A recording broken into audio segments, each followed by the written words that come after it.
பிள்ளைனால வந்த நரக வேதனை. யோசிச்சு பாருங்க. ஒரு அப்பா அந்த பையனை ஃபாலோ பண்ணிட்டே இருக்கணும். அவன் என்னைக்கா தீக்குள்ள தள்ளி விடுமோ? இரவு முழுவதும் தூக்கம் இருக்குமா? யோசிச்சு பாருங்க. நைட்டு தீக்குள்ள தள்ளி விடுமா? நெருப்புல தள்ளி விட்டுருமா? தண்ணிக்குள்ள தள்ளி விட்டுருமா? ஒரு ஆளு பின்னாடி போயிட்டே இருக்கணுமே, அந்த பையன் பின்னாடியே. இன்னைக்கு உங்க பிள்ளை பின்னாடியே போயிட்டு இருக்கீங்களா? இன்னைக்கு ஆண்டவர்ட்ட வந்துருங்க. ஹல்லேலூயா. ஆண்டவரே, நான் உபவாசம் ஜெப வாழ்க்கையில ஒப்பு கொடுக்கிறேன். அந்த பிசாசை எதிர்த்து அடிச்சு ஜெபிக்க கிருபை தாரும். ஒப்பு கொடுப்போமா? எல்லாரும் ஒப்பு கொடுப்போம். ஜெபிங்க, ஜெபிங்க, ஜெபிங்க. ஆண்டவரே, இயேசுவின் நாமத்தினால என் வாழ்க்கையில சாத்தானுக்கு இடமே கிடையாது. அவனுக்கு இங்க ஜோலியே கிடையாது. அவனுடைய பாதிப்பை ஏத்துக்கொள்ளவே முடியாது. அவனுடைய போராட்டத்தை நாங்க ஏத்துக்கவே முடியாது. எஸ், ஏத்துக்கிடாதீங்க. சோர்ந்து போய் கூட நீங்க விட்டுறாதீங்க.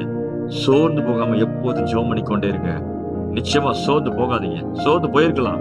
ஆண்டவரே, ரொம்ப டயர்ட் ஆயிட்டேன். அந்த பிசாசோட போராடி, அந்த சாத்தானோட போராடி போராடி எத்தனையோ நாட்கள் ஓடி போயிடுச்சு. எனர்ஜி எல்லாம் போயிடுச்சு. ஆண்டவர் சொல்ல, இல்ல, நீ பலன் அடைஞ்சுக்கோ. லாங் ஃபாஸ்டிங்ல உபவாச ஜெபத்துல எடு. அதுல முடியாத காரியம் இல்ல. ஆண்டவர் வெளிப்படுத்த நிச்சயமா ஜெப வாழ்க்கையா இருக்கணும்.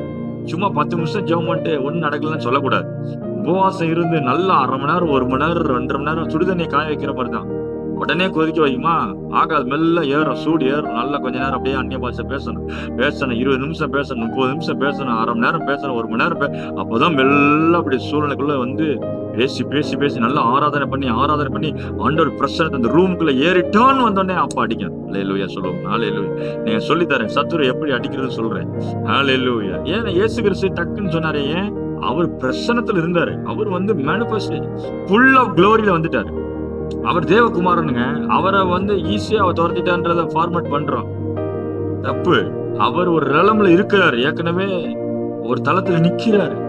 நம்ம இன்னொரு தளத்துல இருந்து மேல ஏறி போறோம். நம்ம கீழே இருந்து மேல போற மாதிரி இருக்கும். அவர் ஏற்கனவே அங்க இருக்கிறாரு. அதனால அவருக்கு ஈஸியா இருந்துச்சு. அவர் அதட்டுனா உடனே ஓடி போயிடுச்சு. அவர் வரக்கு முன்னாடியே எல்லாம் அலறுது. இன்னைக்கு அந்த பைபிள் அப்படியே எடுத்து இயேசு கிறிஸ்து அதட்டுனா நம்மளும் அதட்டுவோம். நீங்க எந்த பேக்ரவுண்ட்ல அதட்டுறீங்க? அவர் எந்த பேக்ரவுண்ட்ல இருந்து இருக்கிறாரு? இன்னைக்கு எல்லாம் அதனாலதான் ஃபெயிலியர் ஆகுது. ஊழியக்காரர்களை பிசாசு துரத்த முடியல. எதிர்பார்க்கிற மிராக்கிள்ஸ் நடக்க மாட்டேங்குது. காரணம் என்ன?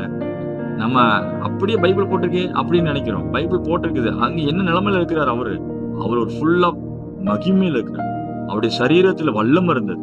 அவர் மெயின்டைன் பண்ணிக்கிட்டு அந்த க்ளோரியை மெயின்டைன் பண்ணிட்டே இருந்தார். ஆனா சாதாரண மனுஷன் தான் இருந்தாரு. சாதாரண வேர்வை வரும், பசி இருந்தது, எல்லாம் இருந்தது. பட் ஆனா க்ளோரி, பரிசுத்தாவின் வல்லமையில் நிரம்பியிருந்தார். இன்னைக்கு நீங்கள் நானும் அது இப்படிதான் ஆண்டு அழைக்கிறார். பரிசுத்தாவியால் நிரப்பப்படுவோம். ஆமென்.